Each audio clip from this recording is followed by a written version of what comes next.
Going on, family? Your boy Phoenix checking in with you this morning, man. Getting myself around. About to go hit up this BMW project, do a little work on it. And I had someone ask me about when I was working on my grill, like behind me, and was like, "Man, you did that before?" I'm like, "Nah, I just done seen some around, and I know how they pretty much put together." And I'm like, "Yeah, I can do that." You know what I mean? That's one thing about being a true craftsman or whatever that you do, because you can actually see something that someone else did in your field, and you can like, yeah, I can do that. It might not be exact like that, but you give them a shot or two, and it can be just like that. So always invest in yourself, and knowing that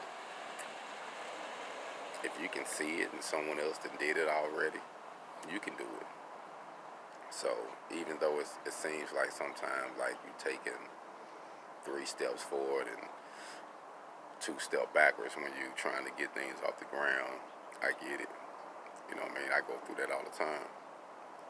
But as long as you always putting your right foot forward and you wake up every day believing that you can do it, anything is possible.